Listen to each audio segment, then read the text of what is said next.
Buen día tengan todos ustedes. Espero que se encuentren muy bien.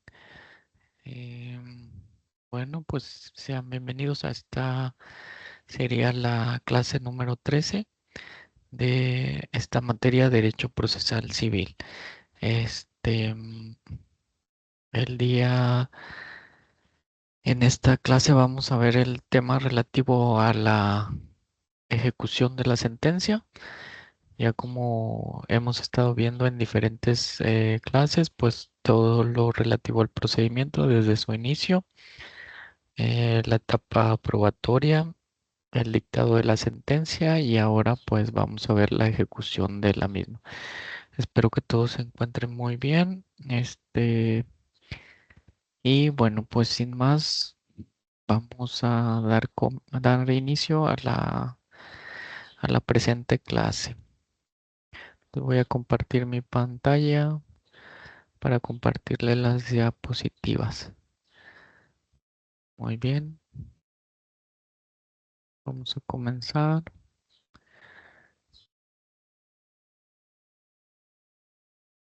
Ahí está. En la clase pasada pues estuvimos viendo los tipos de la impugnación de la sentencia, de las resoluciones y vimos lo relativo al recurso de apelación y el recurso de revocación.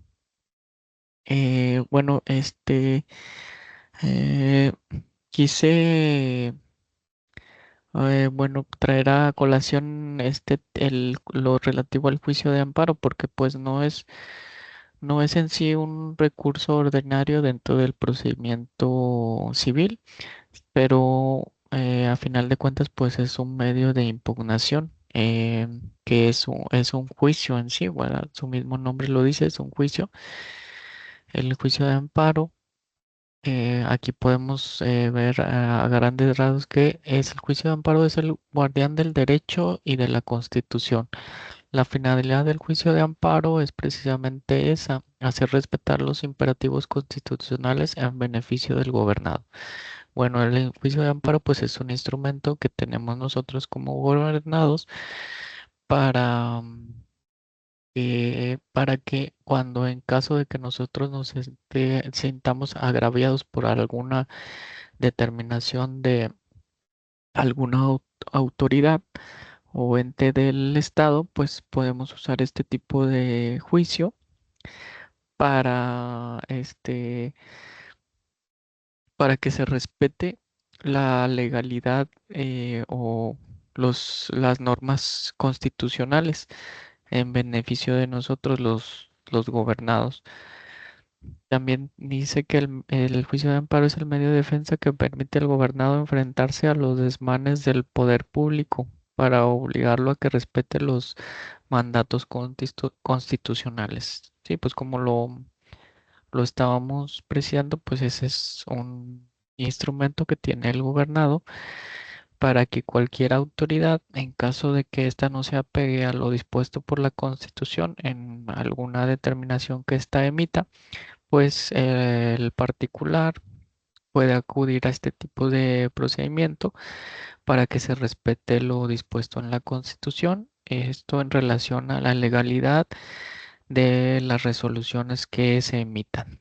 Y tenemos que el juicio de amparo no tiene más explicación que la de servir de medio de defensa al gobernado frente a los actos inconstitucionales del gobierno. Sí, pues esa es precisamente la finalidad del juicio de amparo, que no es un recurso ordinario, sino que es un juicio que tiene sus lineamientos, sus etapas.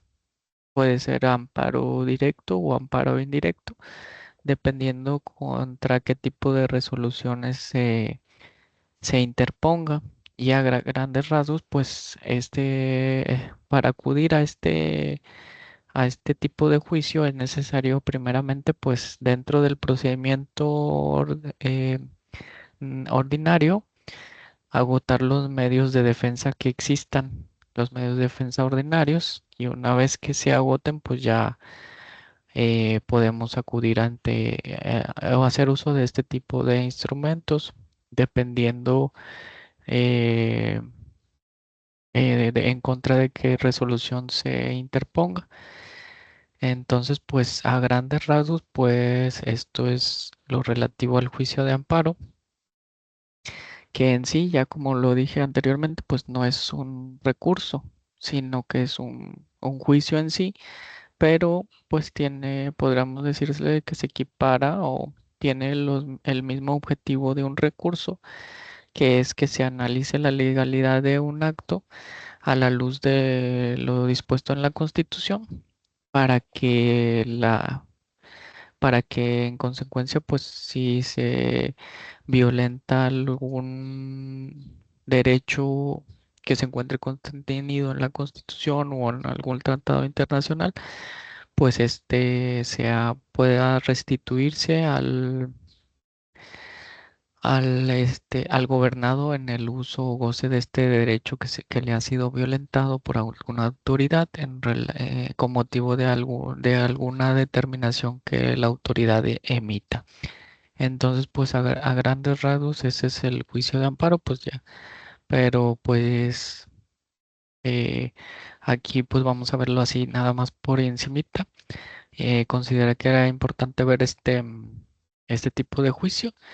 Y pues nada, vamos a continuar con la ejecución de la sentencia, como ya les había comentado. Entonces, bueno, la ejecución de la sentencia, ¿de qué se trata? Bueno, pues ya una vez que nosotros hemos llevado todas las etapas procesales dentro de un juicio, la presentación de la demanda, la contestación, la admisión o el ofrecimiento de pruebas, la admisión, el desahogo, la etapa de alegatos y por último el dictado de la sentencia. En el caso en que la sentencia que se llegue a dictar pues sea favorable a la persona que promovió el juicio, pues ahí sería una sentencia fundada que condene a ciertas prestaciones. Y aquí en el caso de la ejecución de la sentencia, bueno, cuando ya la sentencia se encuentra firme, ¿qué quiere decir? Que no se promovió algún medio de impugnación en contra de esta determinación y como consecuencia pues ya ha causado firmeza, o sea que ya no puede variarse.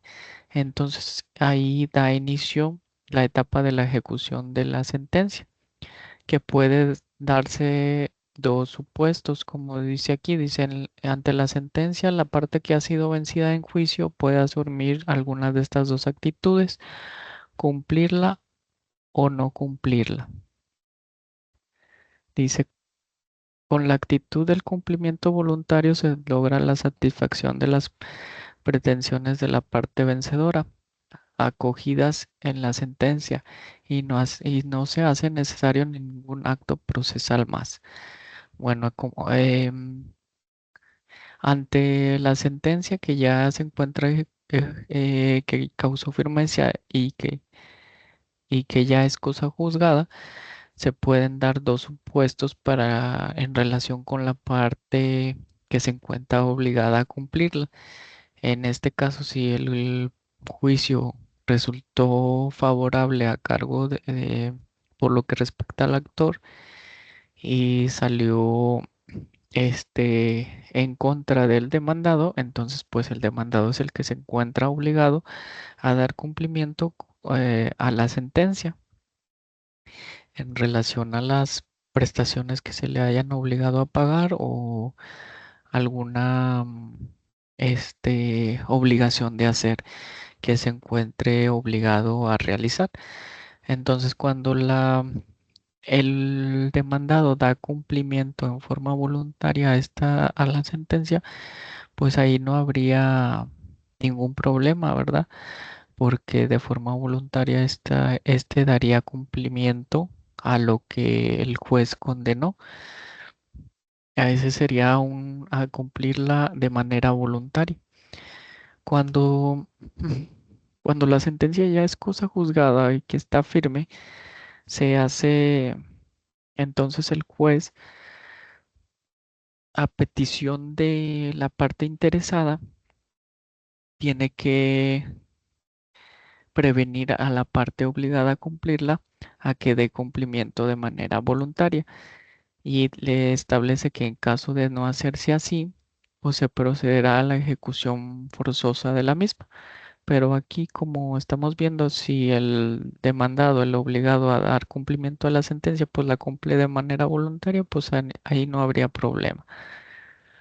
Entonces dice, la actividad del órgano jurisdiccional termina cuando la parte vencida cumple voluntariamente los puntos resolutivos de la sentencia. Entonces ahí ya cuando se cumple en forma voluntaria, por ejemplo, si se le condenó el pago de una cantidad, pues si da cumplimiento, el pago de los intereses y todo eso, demás prestaciones accesorias, pues ahí ya, este, se termina la jurisdicción del, en este caso, pues del juez, pues ya no habría más que hacer, sino siendo que la sentencia ya está cumplida y se logró, este, la parte actora, pues logró obtener el pago de lo requerido y a su vez el demandado hizo el pago de a lo que se le condenó.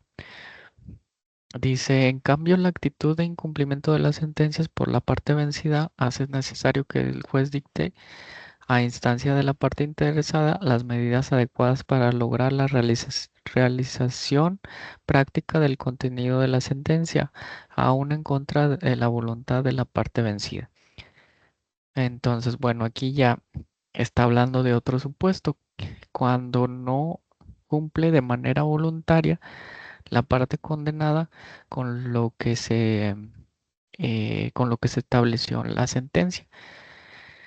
Entonces, como les decía, bueno, ya cuando la sentencia es cosa juzgada, que está firme y ya no puede ser cambiada, el juez, a petición de la parte interesada, tiene que prevenir a la parte demandada para que en el término de un término, por lo general, pues son 3 días, que es el término general que establece la ley para que, el juez le otorga al demandado para que dé cumplimiento de manera voluntaria a la sentencia.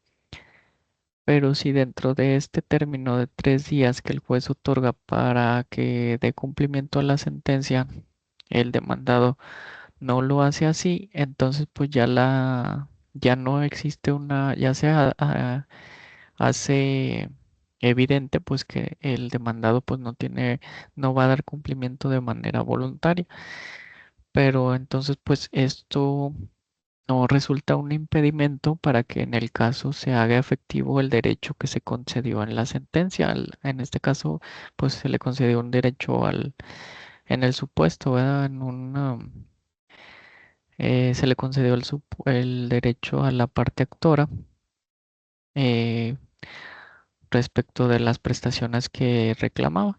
Entonces, el hecho de que el demandado muestre una conducta este, negativa para dar cumplimiento a la sentencia, pues no es motivo para que esto pues se quede así, ¿verdad? Pues qué sentido tendría emitir una sentencia donde se condene a alguien al pago de determinada prestación o hecho o cantidad, si a final de cuentas, atendiendo a su negativa, pues este no va a pagar. Pero pues la ley establece mecanismos deben ser utilizados en este caso cuando existe una negativa al pago de las prestaciones a que fue condenada una persona en la sentencia. Esto si se niega a dar cumplimiento de manera voluntaria. Dice, como estamos leyendo, en cambio, la actitud de incumplimiento de la sentencia por la parte vencida hace necesario que el juez dicte a instancia de la parte interesada las medidas adecuadas para lograr la realización práctica del contenido de la sentencia, aún en contra de la voluntad de la parte vencida, como les decía. Y que éste se haya negado, pues el juez tiene las facultades a instancia de parte, cuando así se lo solicite la parte interesada, a que haga las gestiones el juez para lograr el cumplimiento de esta sentencia a través de diversos mecanismos que la misma ley nos establece. Dice, al conjunto de los actos procesales que se realizan durante esta etapa eventual del proceso se le llama ejecución forzosa o forzada, para distinguirla del cumplimiento voluntario o también ejecución procesal. Entonces aquí ya estamos hablando de que la conducta negativa de la parte condenada al pago de la sentencia o al dar cumplimiento a lo que se le condenó en la sentencia, pues ya estamos hablando de una ejecución forzada o forzosa. Dice, la ejecución forzosa, forzada o procesal es pues el conjunto de actos procesales que tienen por objeto la realización coactiva de la sentencia de condena cuando la parte vencida no la haya cumplido voluntariamente. Entonces, a esta ejecución forzosa, pues se le denomina así a al conjunto de actos que va a tener que realizar el juez, siempre a petición de la parte interesada, para que se logre dar cumplimiento a la sentencia. Cuando la parte que resultó vencida no haya dado cumplimiento de manera voluntaria. Entonces, bueno, ¿y cómo se puede dar cumplimiento de manera forzosa o forzada a las sentencias? Pues mediante la vía de apremio, que es el procedimiento para llevar a cabo la ejecución procesal o ejecución forzada. La vía de apremio constituye el procedimiento para el desarrollo de la etapa final del proceso, la etapa de ejecutiva.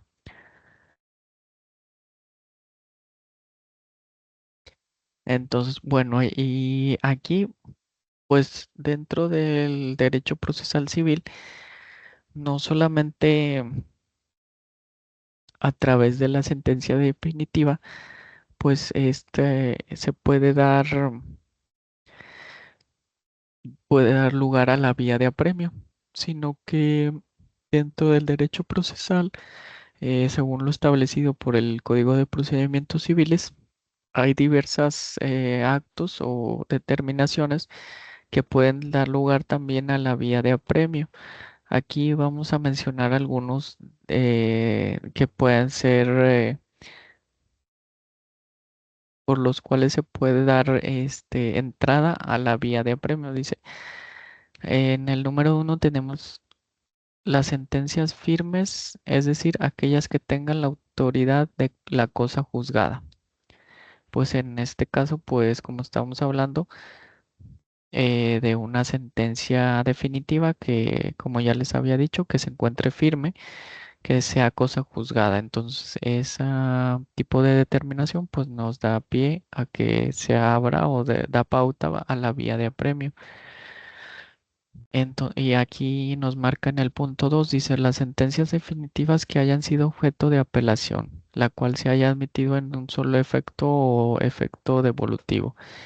Aquí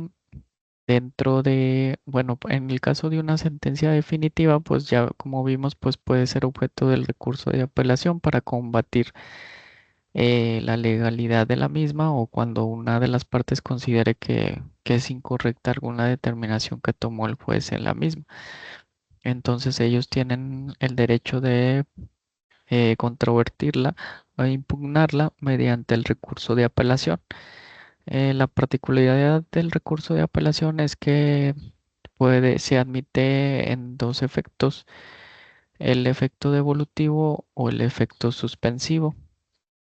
Como aquí lo marca el punto número 2, nos habla de las sentencias definitivas que hayan sido objeto de apelación. Cuando son objeto de apelación este tipo de sentencias y la apelación solo se admite en un solo efecto, en el devolutivo, la sentencia pues se puede ejecutar siempre y cuando se exhiba una garantía, ¿verdad? Que va a fijar el juez. Pero cuando es admitida en ambos efectos, en el devolutivo y el suspensivo, pues esta ya no puede ser materia de ejecución, sino como su mismo nombre lo dice, el segundo efecto, pues suspende hasta que se resuelva el recurso y se determine sobre si se confirma o no la sentencia impugnada. También pues las sentencias interlocutorias pueden ser dar pauta para la vía de apremio. Sentencias interlocutorias pues más que nada estas sentencias se encuadran pues ya en la etapa de ejecución. Podríamos poner como ejemplo cuando se reclama el pago de intereses moratorios u ordinarios respecto del pago derivados por el incumplimiento del pago de una cantidad o de un préstamo entre dos particulares, pues usualmente pues generan intereses ordinarios y moratorios. Este tipo de intereses se hace su cuantificación en la etapa de ejecución de sentencia. Aquí esto se hace mediante el incidente correspondiente de cuantificación de intereses. Se abre el incidente, se promueve, se establecen las bases de la cuantificación y el lapso de tiempo por el cual se generaron los intereses y respecto del cual se está haciendo la cuantificación. Entonces ahí se abre el incidente, se ordena dar vista, se emite una sentencia interlocutoria y ahí ya se cuantifica, o sea, se transforma en una cantidad líquida el, el lapso de tiempo por el cual se calcularon los intereses y se establece una cantidad determinada.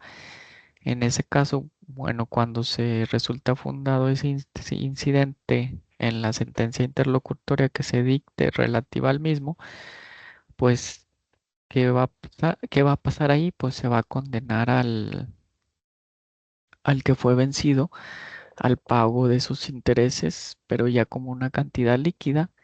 Entonces, si en caso de que se niegue a hacer el pago de a cumplir con lo establecido o lo determinado en la sentencia interlocutoria, pues ahí daría pauta a la vía de apremio para que se pueda hacer efectivo el derecho concedido en esta interlocutoria, que es, pues nada, pues es el pago de la cantidad. Entonces ahí también se puede dar pauta o da pauta a la vía de apremio.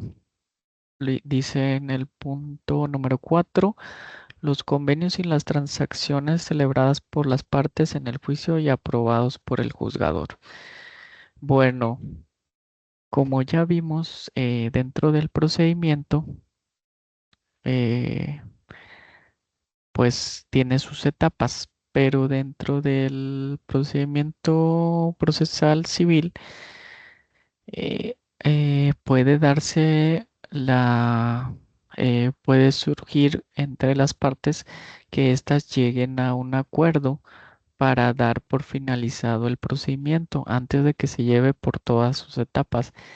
Cuando pasa eso, regularmente pues las partes celebran un convenio. ¿Qué es un convenio? Pues es un acuerdo de voluntades entre la parte actora y la parte demandada, donde estos, para dar por finalizada la controversia, pues llegan a ciertos acuerdos donde ellos establecen eh, donde se ponen las cláusulas, donde se establecen las obligaciones que ellos acuerdan y que se obligan a pagar para dar por terminada con la controversia. Em, por ejemplo, cuando se está reclamando el pago de una cantidad, pues las partes a fin de dar por terminado el procedimiento, porque pues muchas veces es mejor o la mayoría de las veces es mejor que se llegue a un convenio entre las partes, porque los procedimientos en materia civil que son de manera escrita, de manera tradicional, pues algunas veces toman un tiempo, se toman un tiempo prolongado para que se resuelvan. Pero si las partes llegan a un acuerdo y presentan un convenio, pues este procedimiento se resuelve más rápido.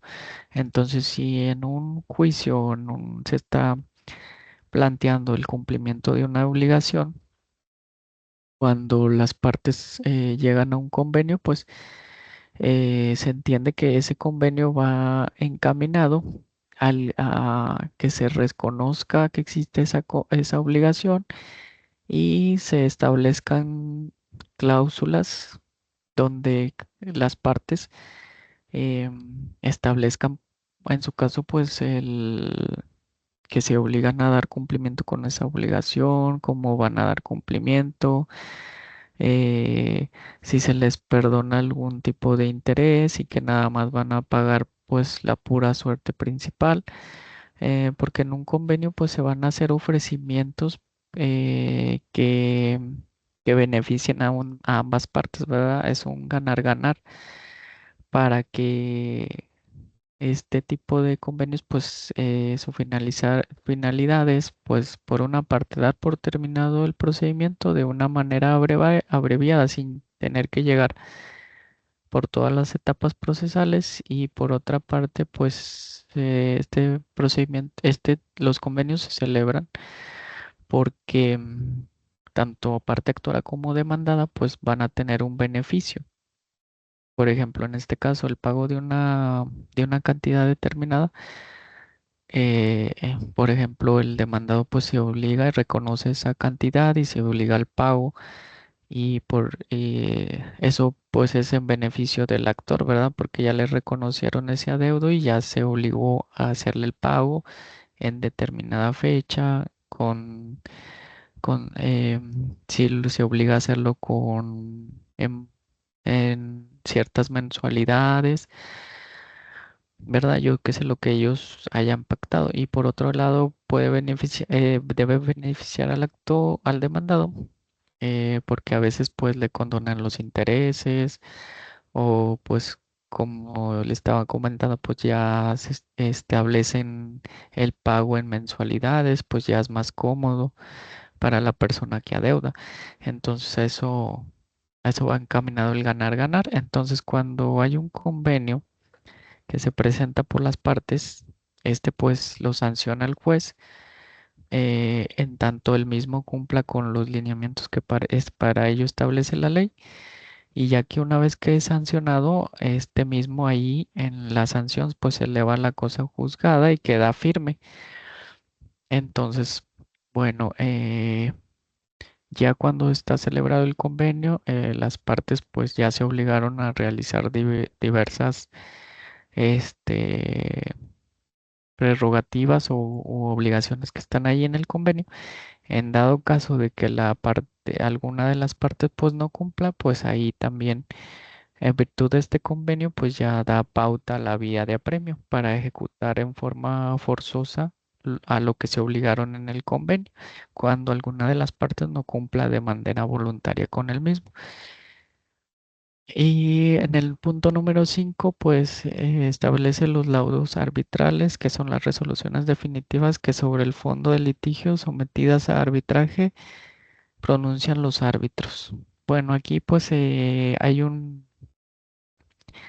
aquí trae la figura de los árbitros, pues que son personas que se encuentran preparadas eh, para mediar en conflictos que se suscitan entre particulares.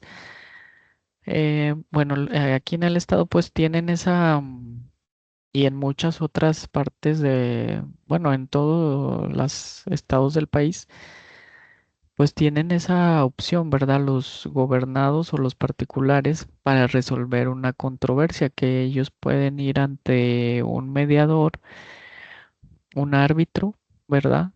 Le comentan la problemática que ellos tienen y él pues lo que busca el árbitro pues es llegar a una solución entre las partes sin que sea esta controversia sometida a un procedimiento jurisdiccional como es el proceso civil, ¿verdad?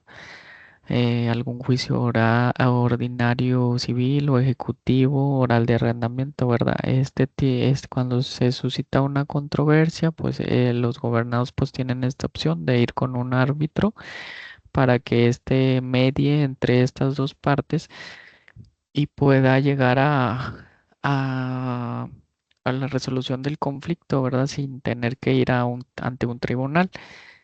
Ahí, pues, atendiendo a los puestos por cada parte, pues se emite una resolución que es un laudo arbitral en donde se contienen las obligaciones de cada parte, qué es lo que se obligan a hacer, a realizar o a pagar, ¿verdad? Y qué tiempo, todo eso, y en qué términos quedó resuelto el conflicto.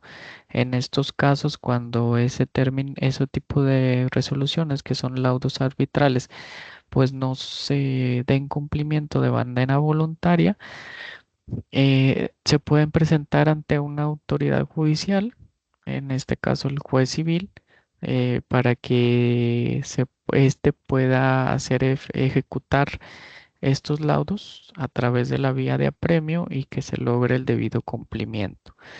Entonces, bueno, ya como vimos aquí, pues no solamente la sentencia definitiva puede ser ejecutada a través de la vía de apremio, sino que la propia ley nos establece algunas otras determinaciones que pueden, como dictadas, en este caso, si las dicta el mismo juez, pues sería una sentencia interlocutoria, pero también nos prevé algún otro tipo de resoluciones que pueden ser presentadas ante el juez para que las ejecute, es decir, que pueda hacer efectivo el derecho que se encuentra contenido en las mismas.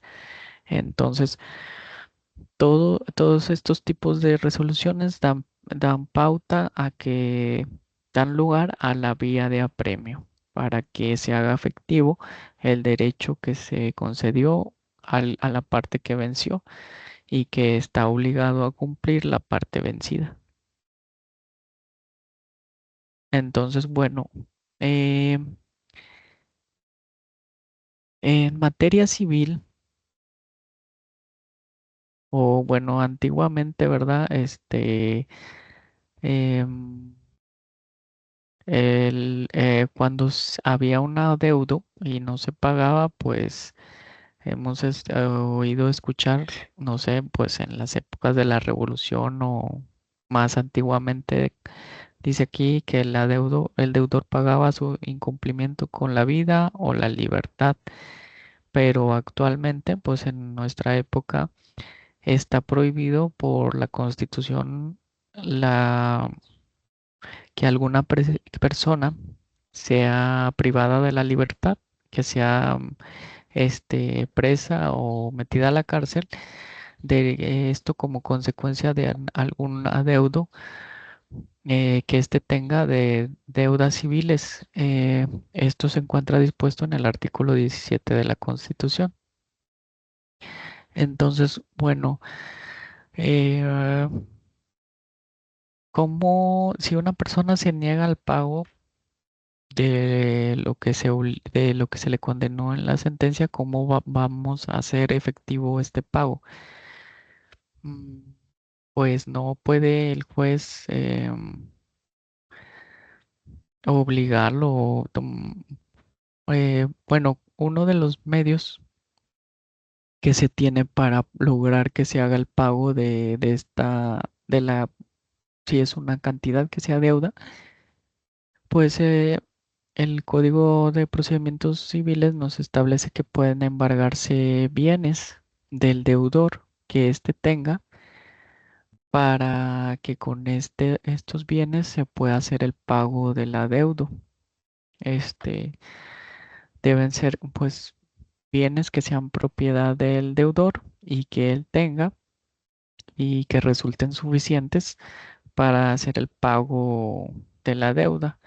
Em, Sin embargo, bueno, se tienen que ser principalmente bienes propiedad del deudor, pero la ley nos precisa algunos bienes que se encuentran exceptuados de embargo, que debe tomarse en cuenta al momento en que se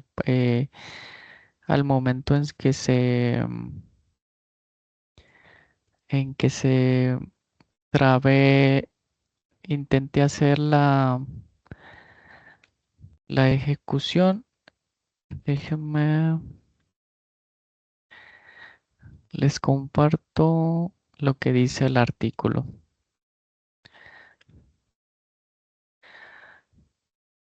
Aquí tenemos, bueno, pues tienen que ser bienes que sean propiedad del deudor, pero también tenemos que tomar en cuenta que no sean, como aquí lo refiere la fracción 1, los bienes que constituyan el patrimonio de familia, desde su inscripción en el registro público de la propiedad en los términos establecidos por el Código Civil. Bueno, existen diversos bienes inmuebles. En este caso, hay algunos bienes inmuebles como son, pues, alguna casa. A mí me ha tocado sobre todo verlo en propiedades que son vendidas por Fomerrey, donde estas propiedades quedan, por decir, salvaguardadas con por decir, es como un candado y se le dice que tienen patrimonio familiar, porque como son inmuebles que son eh, vendidos a gente que no tiene muchos recursos, ¿verdad? Que pues Fomerrey pues es un ente del Estado que el Estado mismo creó para que gente con recursos limitados pudiera obtener una propiedad, un pedazo de terreno, ¿verdad? Para que ahí pudieran hacer su vivienda a un bajo costo, pues por eso mismo se le pone este tipo de leyenda o candado, por decir así, que es patrimonio familiar, para que este tipo de bienes pues no se pueda ser vendido, ni embargado, ni objeto de prescripción, ¿verdad? Está protegido como es un bien que se usa para, válgame, el bien público, ¿verdad? Para que personas con recursos limitados puedan obtener una vivienda, un pedazo de terreno, pues con este tipo de candado que se le dice patrimonio familiar, se le hace esta anotación al inmueble en el registro. Y este tipo de inmueble pues ya no puede ser embargado, ni puede ser objeto de prescripción, ni puede ser vendido. Si se quiere vender, pues necesita el permiso o que se le retire este candadito, ¿verdad? Podemos decirlo así, de esta patrimonio familiar, porque pues se vendió con el objeto o sí, se le vendió a la persona, al gobernado con el fin de que solamente él tuviera un lugar, un pedazo de terreno para hacer su vivienda, ¿verdad? No para lucrar con con este tipo de terreno, ¿verdad? O que se fuera después venderlo más caro y obtener un beneficio, ¿verdad? Ese era su objeto primordial, que la gente tuviera un terreno que pudiera comprar un precio accesible y donde pudiera hacer su vivienda, ¿verdad? Entonces este tipo de inmuebles pues cuenta con este candadito que es el patrimonio familiar y por lo tanto pues no pueden ser objeto de embargo cuando cuentan con esta inscripción en el registro. Aquí vemos el hecho cotidiano, los vestidos, los muebles de uso ordinario del deudor, de su cónyuge, de sus hijas o hijos, incluyendo el refrigerador, la lavadora. Pues aquí pues nos precisa algunos electrodomésticos que son esenciales para cada familia, ¿verdad? Pues la lavadora, el refrigerador, aparato de radioreceptor, televisión.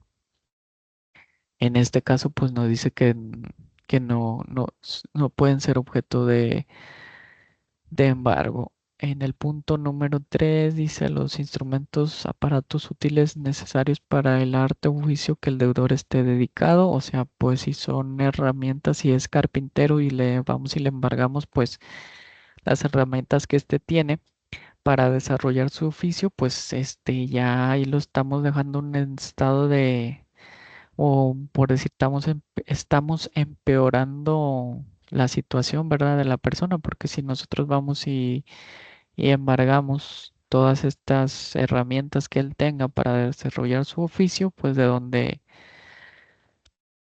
cómo él va a subsistir o de dónde va a sacar este dinero, ¿verdad? Para pues subsistir y por otro lado para pagar el adeudo, ¿verdad? Por eso aquí la legislación nos establece que ese tipo de bienes pues no puede ser embargado. Dice aquí la maquinaria, instrumentos animales propios para el cultivo agrícola.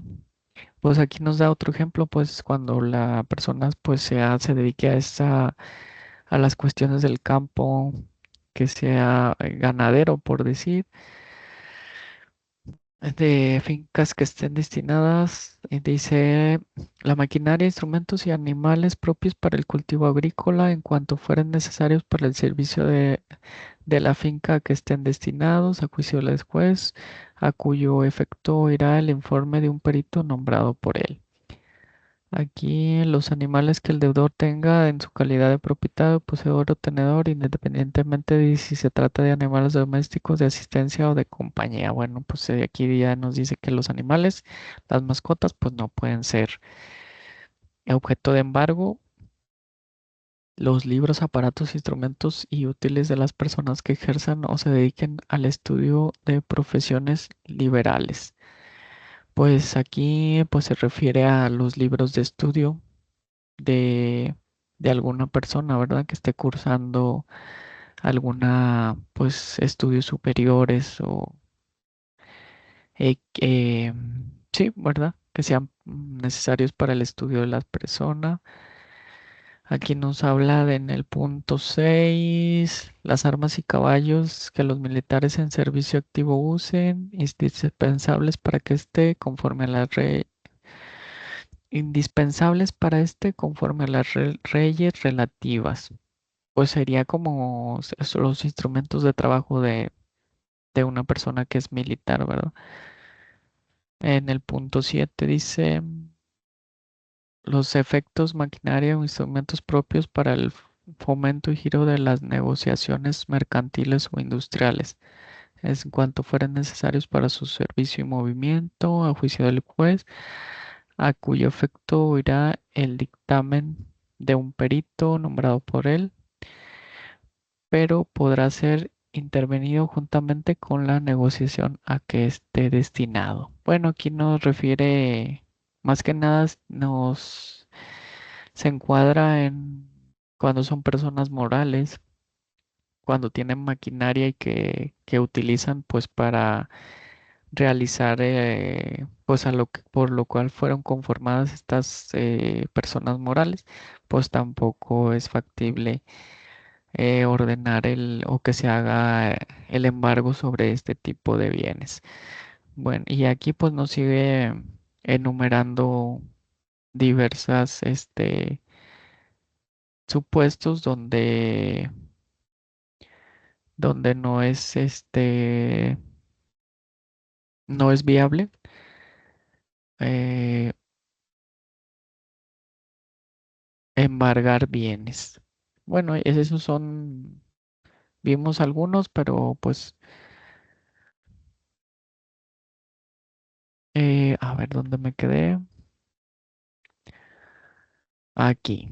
Entonces, pues esos son algunos de los, en el artículo 499, bueno, nosotros podemos embargar todos los bienes propiedad del deudor, siempre y cuando no se encuentren situados en estos bienes que establece el artículo 499 del Código de Procedimientos Civiles del Estado.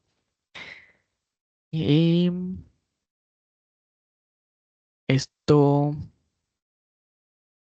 pues es para ser efectivo, pues en este caso, en el supuesto de que se pida el pago de una cantidad, pues estos bienes se embargan para hacer efectivo el pago requerido. Bueno, vamos a ver ahora reglas generales que exigen la ejecución procesal.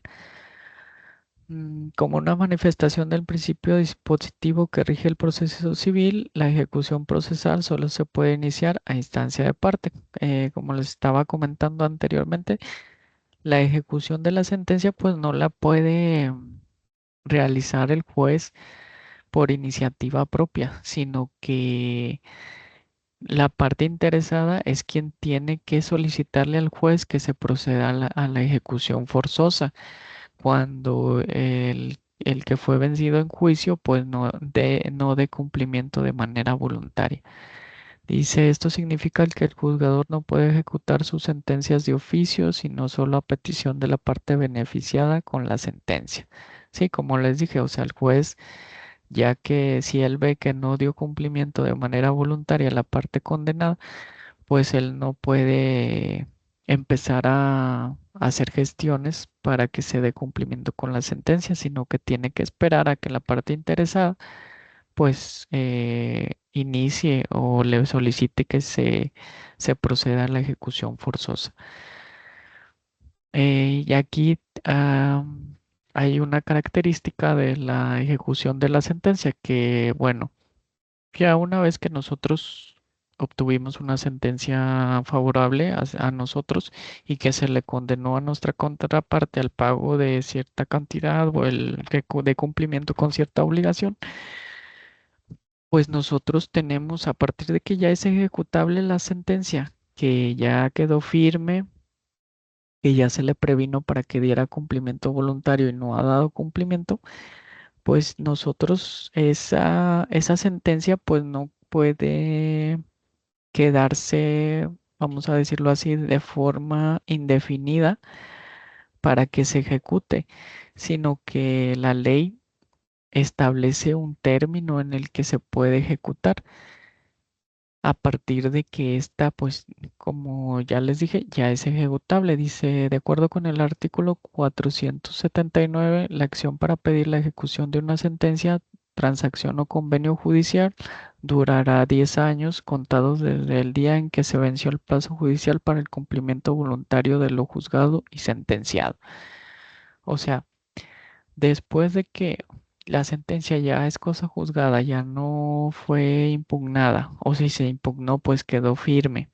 Entonces, pues se le requiere a la parte demandada para que dé cumplimiento voluntario a la misma y esta no da cumplimiento en el término de 3 días que se le otorgó.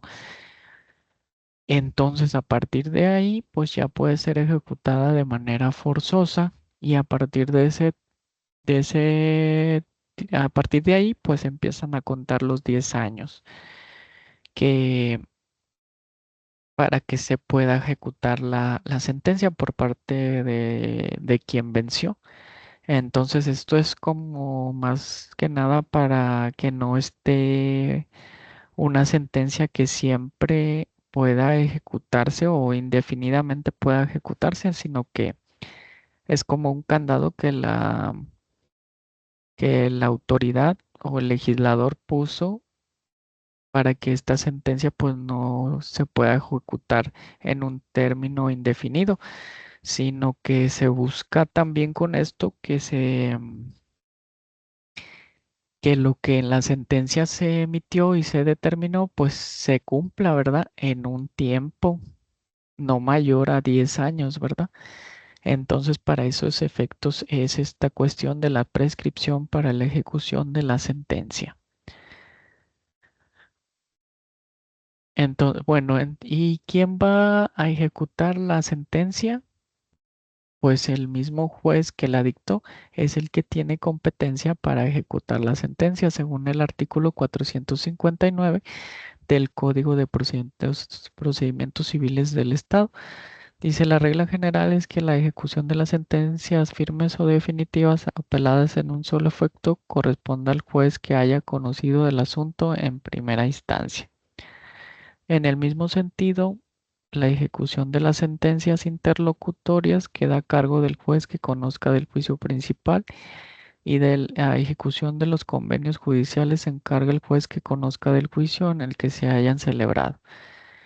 Como podemos ver, pues él es el mismo juez que emitió la sentencia definitiva quien debe ejecutarla, porque es este quien conoció del procedimiento y quien emitió sus consideraciones por las que por las cuales determinó que se era fundado el juicio y a su vez condenó a la parte demandada al pago de las prestaciones reclamadas. Entonces, le compete al juez que dictó la sentencia definitiva el ejecutar la sentencia. Igualmente, como ya habíamos visto que también hay sentencias interlocutorias, pues también le corresponde al juez que dictó la sentencia interlocutoria ejecutarla.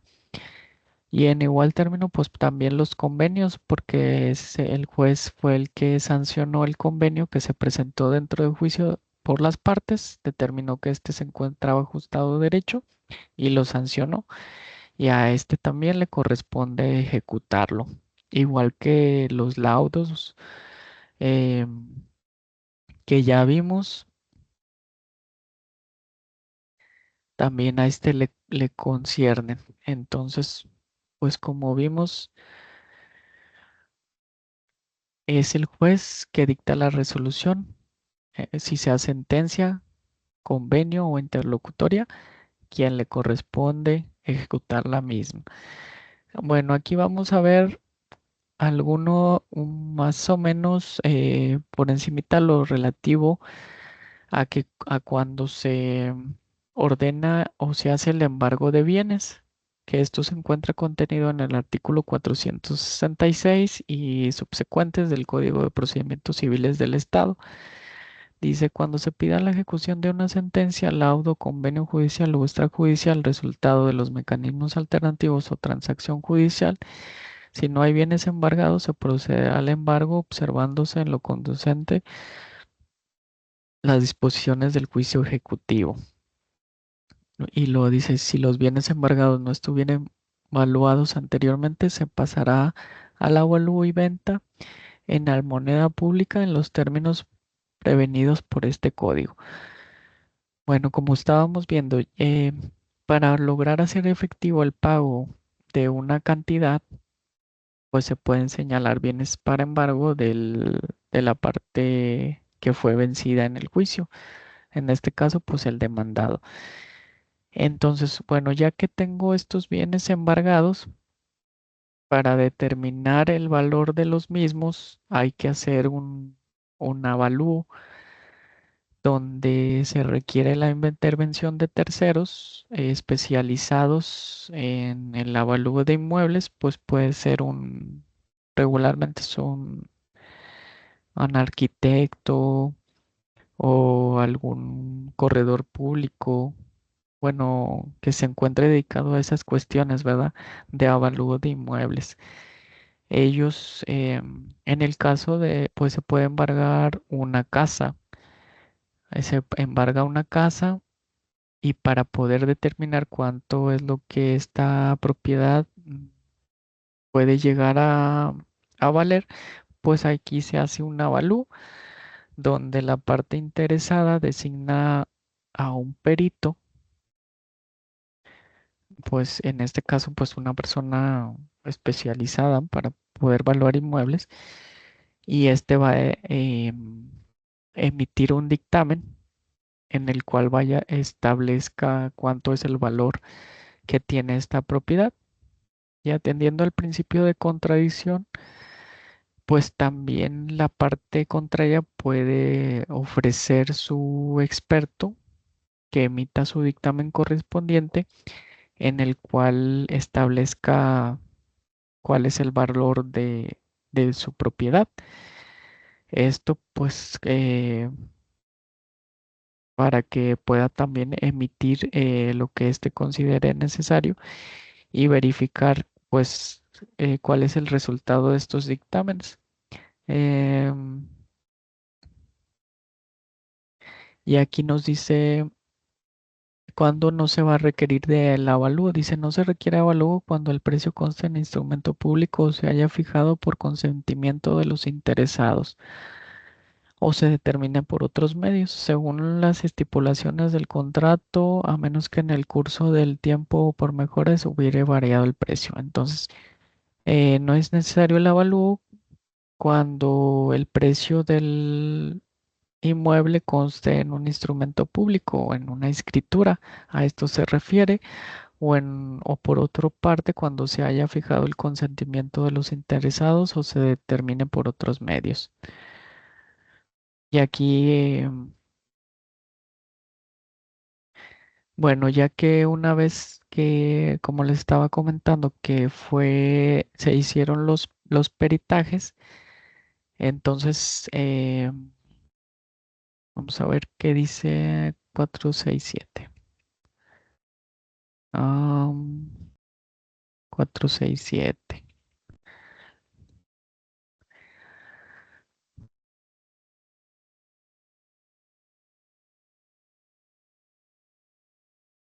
Bueno, ya como estábamos viendo, pues se hace el avalúo para determinar cuál es el valor del bien.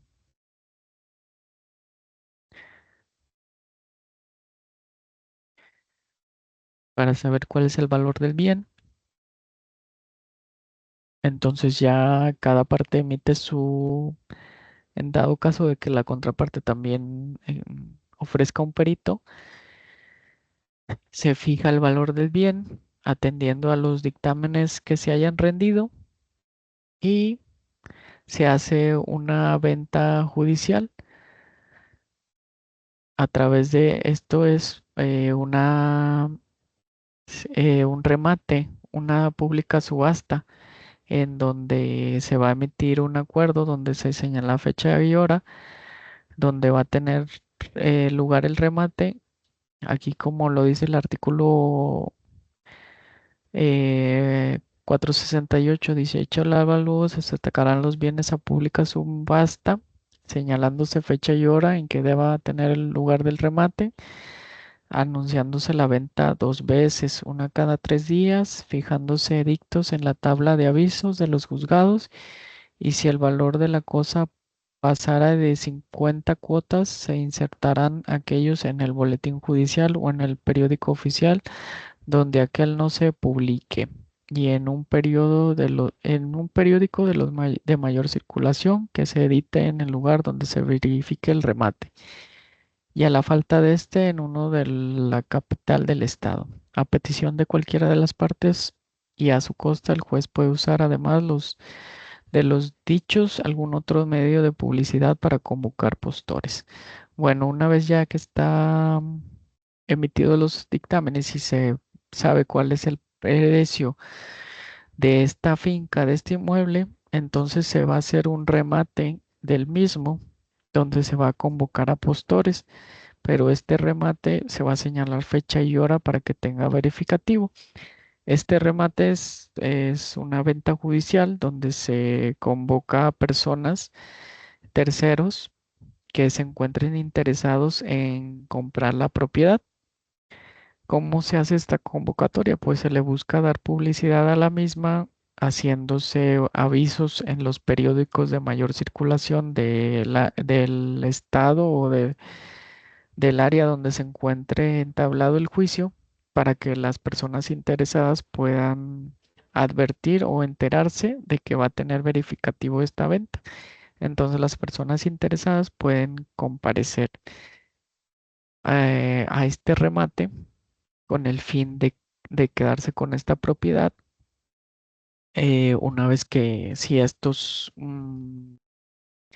pues de quedarse con la propiedad, pero pues a través del pago de lo que, de lo, del costo de la misma, ¿verdad? En este remate se hacen pujas donde se inicia con un precio inicial, eh, un precio reducido del costo original, del costo actual del inmueble, y de ahí se empiezan a hacer propuestas por las personas que comparezcan, que se les dice postores, que comparecen con el fin de quedarse con ese bien, ¿verdad? Entonces estas personas inician haciendo posturas o ofrecimientos en torno a diversas cantidades, y al último gana, por decirlo así, quien hace la mejor oferta.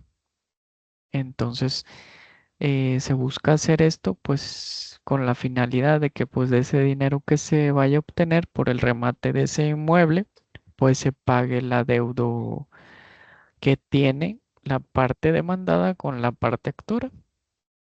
Para esos efectos es el embargo de bienes.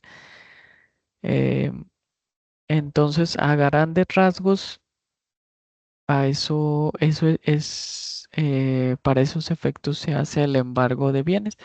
Cuando se trata de que esté haciendo ejecución forzosa de la sentencia para el cumplimiento de una cantidad. Entonces se hace embargo de los bienes que le correspondan a la parte demandada, que sean propiedad de la parte demandada, para que con estos bienes puedan venderse a través de un remate donde comparezcan personas, terceros, y estos paguen por estos bienes, y con ese dinero que se recaude, pues se busca hacer el pago de lo que se debe. Entonces, esta es una forma de la ejecución de la sentencia, el embargo de bienes para lograr dar cumplimiento a la misma. Bueno, vamos a dejarlo hasta aquí. Esto es pues a grandes rasgos uno de los o, opciones que tiene la persona a cuya favor resultó la sentencia para hacer efectivo el, la condena que se contiene en la misma. En otro caso, en el dado caso que se pretenda hacer pues la escrituración o que se formalice un contrato de compra-venta en escritura pública, el otorgamiento de escrituras, pues ahí no sería pues no sería un adeudo que se está reclamando, sino sería una prestación de hacer. Y en este caso, pues el juez, atendiendo a la conducta omisiva de la parte demandada en realizar la escrituración del bien, pues el juez puede ordenar que se haga la escrituración en rebeldía. Ahí es un caso diferente de cuando es una prestación del pago de una cantidad a cuando es una prestación que corresponde a realizar una acción. En este caso, la escrituración o la formalización de un contrato de compraventa. También puede hacerse la ejecución forzosa de una sentencia cuando se haya decretado la desocupación de un bien, porque la persona que se encuentra ocupando el mismo pues no tiene el derecho para poseerlo, no tiene derecho para poseer. Entonces pues en ese caso el juez ordena que se haga el desalojo de esta persona del bien que se encuentra poseyendo, eh, contra la voluntad del propietario. Entonces ahí pues se hacen otras cuestiones como sería el uso de la fuerza pública para desalojar a esta persona de o que ya no siga poseyendo el bien que se encuentra en el cual está habitando, ¿verdad? Regularmente es en los juicios de sobreacción reivindicatoria o también en los juicios de arrendamiento cuando el arrendatario pues no se quiere salir de la propiedad. En estos casos pues se hace el uso de la fuerza pública a través de elementos de la seguridad, la Secretaría de Seguridad Pública del Estado, quienes auxilian al actuario a dar cumplimiento con la orden de desalojo que el juez emitió precisamente para esto, para hacer efectiva la condena que se decretó en la sentencia. Entonces, aquí vemos pues algunos ejemplos a grandes rasgos sobre cómo se puede hacer efectivo el derecho que la autoridad nos otorga a nosotros en dado caso que logremos ser vencedores en un procedimiento judicial para que la sentencia sea efectiva, o sea, que no se quede nada más en puras palabras, ¿verdad? Si el juez dice, ah, bueno, si te deben, entonces tú tienes que, a ti te tienen que pagar cierta cantidad. Bueno, pues no se debe de quedar nada más ahí, sino que eso te tiene que hacer palpable, efectivo, se tiene que hacer realidad el pago de la deuda. ¿Cómo? A través del embargo de bienes que se rematen y que con el dinero que se obtenga en el remate, pues me lo den a mí como parte actora y con eso quede saldado el adeudo, ¿verdad? Y la restitución de un derecho de posesión, para esos efectos es lo que llamamos aquí esta figura de la ejecución de la sentencia, en este caso en forma forzosa o forzada. Bueno, eso a grandes rasgos, ¿verdad? Porque pues ya adentrándonos a la materia de la ejecución de la sentencia, pues existen muchos lineamientos y instrumentos que el juzgador y que la parte interesada puede hacer valer para obtener el cumplimiento de su sentencia, ¿verdad? Entonces, a grandes rasgos, esto es lo que, de esto se trata la ejecución de la sentencia. Bueno, pues voy a dejar de compartir la pantalla. Ok, bueno, entonces por esta clase, que es la clase número 13, hasta aquí le vamos a dejar.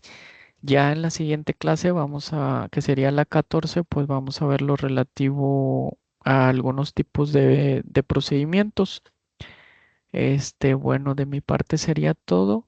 Me despido y nos vemos en la próxima clase.